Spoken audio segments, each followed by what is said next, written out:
महोदय, सरकार द्वारा अनुपूरक मांगों को पारित करने के लिए लोकसभा में रखा गया बजटीय अनुमान गड़बड़ाने से सरकार को लगातार अनुपूरक मांगों को लाना पड़ रहा है। सरकार सभी क्षेत्रों में असफल साबित हो रही है।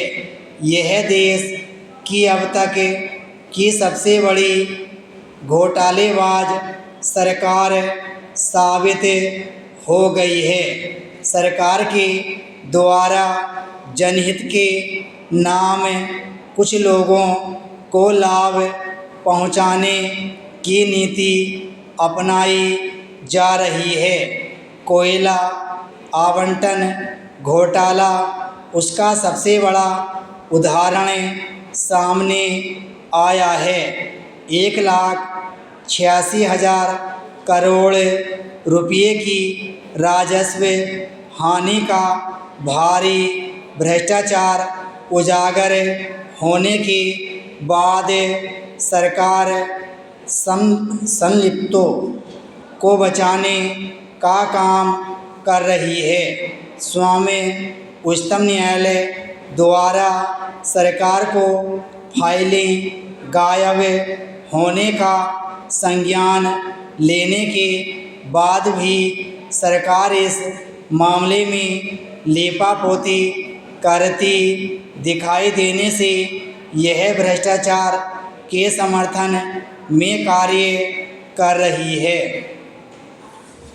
सरकार ने खाद्य सुरक्षा विधेयक लाकर लोगों से भूखमरी से बचाने का दावा किया, लेकिन यह तथ्य से परे है।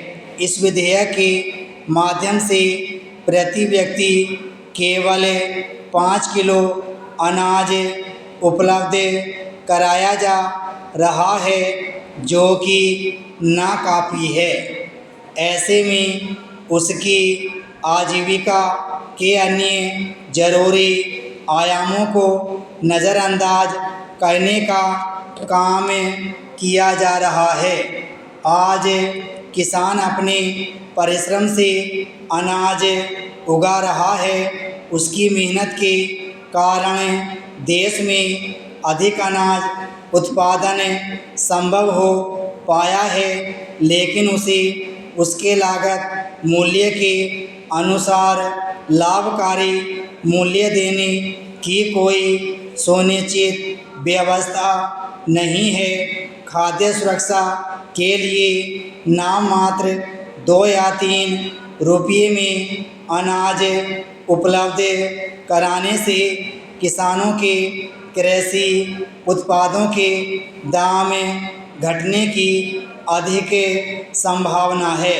आज ही सार्वजनिक वितरण प्रणाली के अंतर्गत हो रही अनाज वितरण के कारण अनाज कालाबाजारी के जरिए पहुँच रहा है।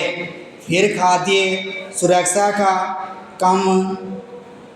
अनाज कालाबाजारी के द्वारा बाजार में अपने से किसानों के कृषि उत्पाद का दाम गिर सकता है। और एक बात पर सरकार ने ध्यान नहीं दिया। आज ही देश के कृषि उत्पाद का करीब 40% अनाज भंडारण के अभाव में नष्ट या खराब हो जाता है। देश में भारतीय खाद्य निगम के पास उचित भंडारण और अनाज वितरण प्रबंधन को संचालित करने के लिए आवश्यक कार्यबल उपलब्ध नहीं किए गए। खाद्य सुरक्षा को वास्तव में लाने की जल्दबाजी क्यों की जा रही है, यह समझ से परे है।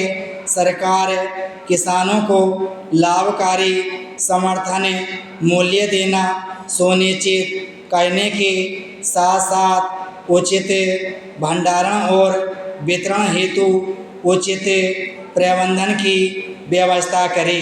फिर यह खाद्य सुरक्षा विधेयक लाए तो बात बन सकती थी। विराम स्टोर।